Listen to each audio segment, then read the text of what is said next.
The Autopsy by Kat Stokes. Rachel Stone lies like the dead on a cold stainless steel table. She is at the Scarlet County morgue, being wheeled into an autopsy room by Dr. Richard Carlisle. She is the last autopsy for the night, and for a good reason. Everyone has already left. He's alone. He can perform her dissection uninterrupted. Her body is too fresh and too warm that it might raise suspicion by his colleagues if they see the glow in her complexion, or the way the blood pours out of her body from her still-beating heart. This day has been planned for far too long now to screw it up. He needs this to go perfectly as he imagined.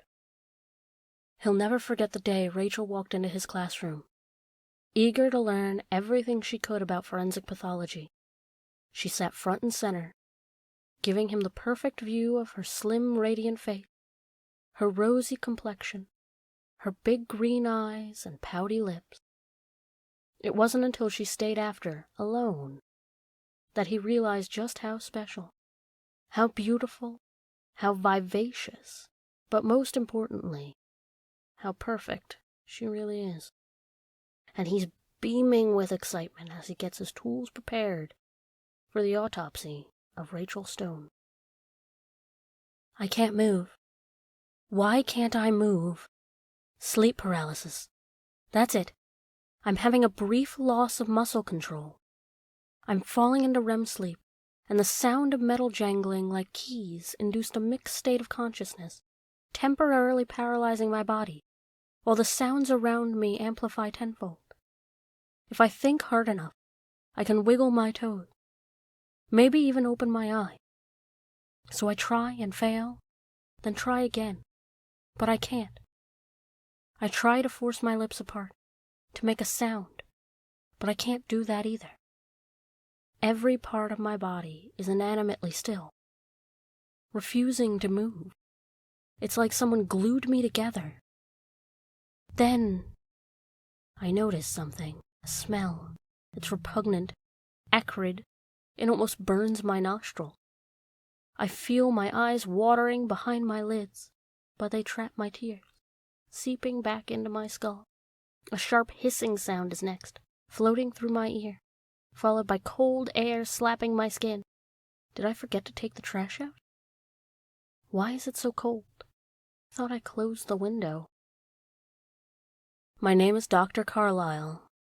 It is 9:28 p.m. on Wednesday, January 24th, 2021, and I will be performing an autopsy on a 24-year-old Caucasian female, he says, speaking into his recorder. Subject's name is Rachel Stone. She has red, medium-length hair and green eyes. She is 63 inches tall and weighs approximately 108 pounds. The cause of death may be due to myocardial infarction. She was found unresponsive in her home by her mother, Norma Stone. Dr. Carlisle? Dead? Autopsy? What? No, I'm not dead. I can't be. I can feel the muscles in my stomach contracting to digest my food. I can feel the oxygen expanding my lungs. I can hear the humming sound of my blood as it flows through my veins, delivering the oxygen and nutrients from my food to all my vital organs. Surely, I'm still alive. I must be dreaming. A dead person can't hear. They can't feel their body performing everyday functions to keep their heart beating, right? A gentle hand is on me. My body shivers, or at least, I think it does. Dr. Carlisle did, in fact, notice goosebumps peek on Rachel's skin. They were like miniature mountains. He smiles, continues. Subject's skin shows no visible scars, birthmarks, bruises, swelling, or wounds. She has one tattoo, a pink flower, underneath her right breast. He picks up a small flashlight and shines it in Rachel's nostrils. No swelling, fluid, or foreign substance in the nasal passageway. He leans over her body to get a glimpse of inside her ear. And her ear canals are clean as well. He knew they would be. He knew everything about Rachel's body. Not in a way a pervert might, but in a medical sense. She is perfectly healthy from head to toe. The whites in her eyes are bright, her skin is plump, warm, and her hair shines beautifully under the fluorescent lights. So why is Rachel Stone here? Well, he's teaching her firsthand how to conduct an autopsy. It's the most important part of his class, and he hopes she's paying attention. This isn't a dream. I'm awake, living in a nightmare. I try to move again, but it feels like someone stuffed weights in my body. The first touch of real panic seizes my heart. It's thumping, pulsing with such urgency I can feel it trying to tear through my chest. Dr. Carlyle, I'm not dead. I'm alive. Listen to my heart. Can't you see it beating? I'm trying to say, but my voice echoes back in my skull. A whirring sound. A bright light. It repeats. Listen to me. The sound of pens scratching on paper. I'm alive. The sound of scraping metal, squeaky hinges. Please! He pinches my skin. I flinch, but not really. Dr. Carlyle places the caliper down, trading it for the recorder, and presses the button until he hears a click. Subject has good muscle tone, low body fat, he says. Nothing remarkable to note externally. I will now move on to the internal examination. Internal examination?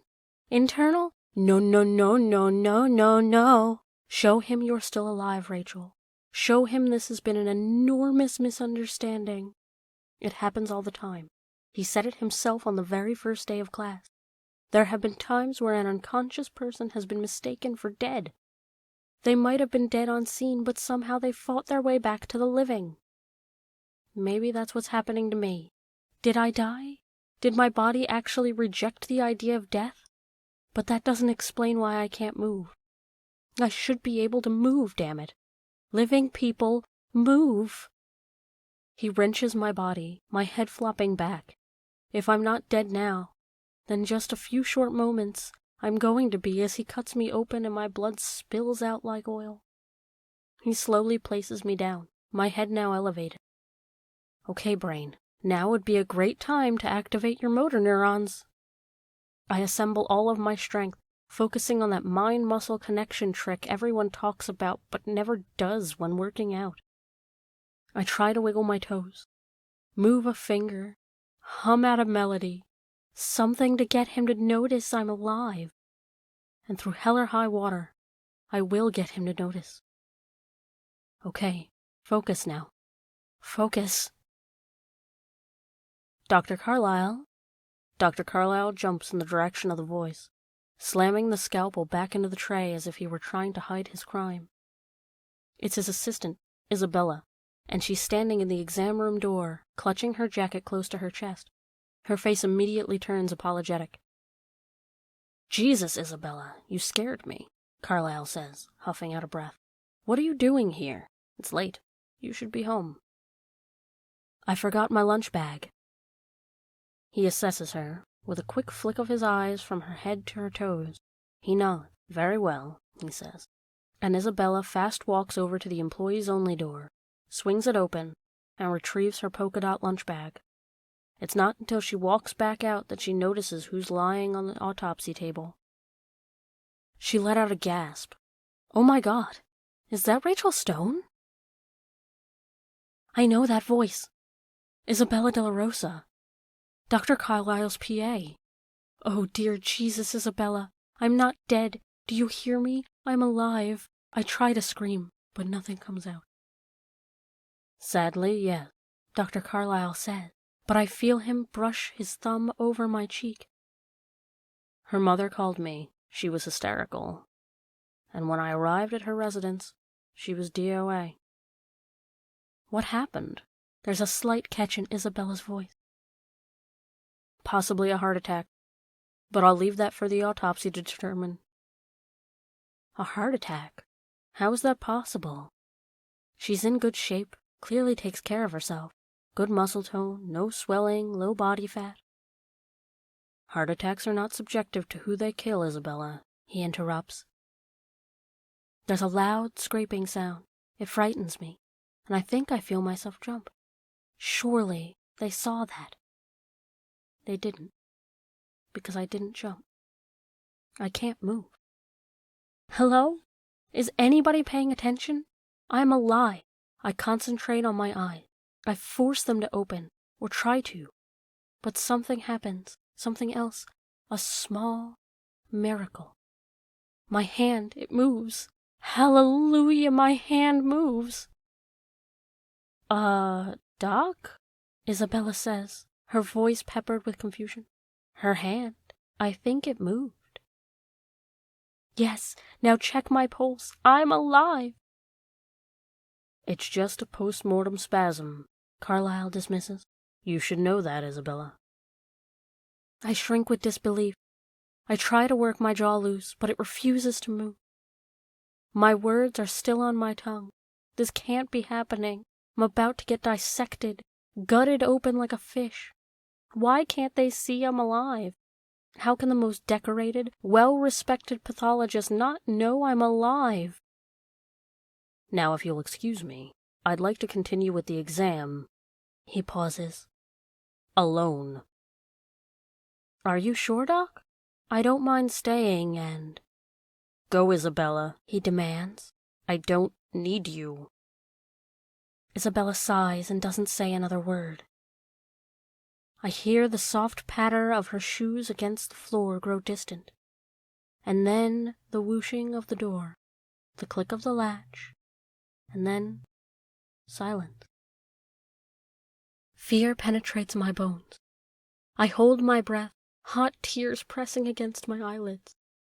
I can't give up, not now, not when I feel my blood pulsing through my veins and my lungs aching to be heard. I make another attempt to muster all of my strength so I can scream. I want him to hear me. He needs to hear me. Why can't you hear me? Dr. Carlyle let out a breath, wiping the bead of sweat dripping down his receding hairline. That could have been very bad. Very bad.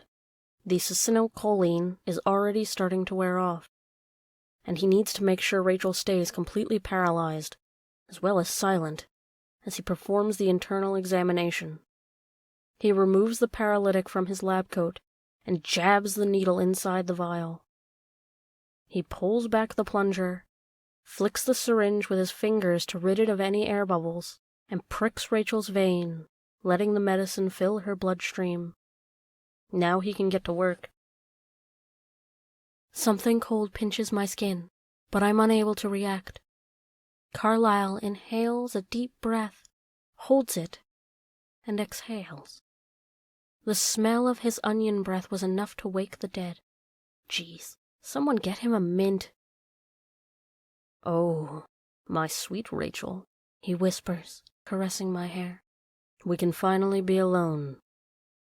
Excuse me. What? I know you can hear me. Feel me. It won't be long now. Oh my God. He knows I'm alive. Help. Somebody help. I scream, but the voice is in my head. I've been watching you for a long time, waiting for the perfect moment. Now you'll be a part of me forever, he says, his breath swaddling my skin. I shiver. You won't be able to move, but you'll feel everything. My heart is jackrabbiting in my chest. There's a soft clanking sound, and I can feel something looming over my body. I don't need my eyes open to know what it is. A scalpel.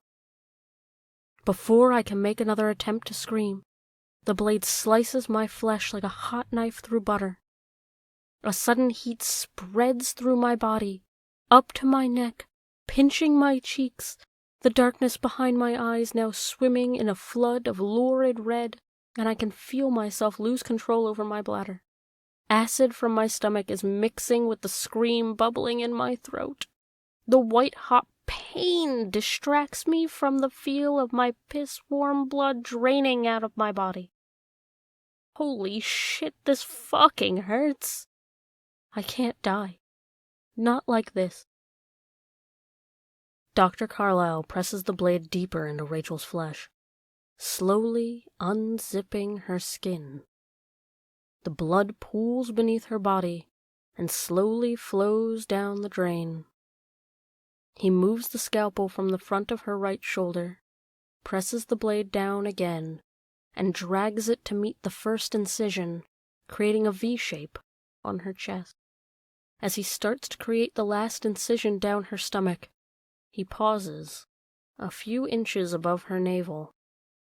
It is a noise that stops him, a low, guttural noise, one that comes from Rachel's throat. I try to scream, "Help!" I push it from my chest, force it, but something happens, another miracle. I feel the vibration in my throat. I moan. It's subtle, but it's there. I know he can hear it too. Why else would he stop? Shh, it's okay. It's going to be all right. Something cold pricks my skin again. This time I know what it is. A needle. Everything will be all right. Dr. Carlyle will make sure of it. No, no, no, no, no, no, no, I can't die. Not like this. Come on, Rachel. Scream. This is your last chance. He places the blade back on my skin. Now, where were we? My heart is alive with horror, and soon it will be dead from murder.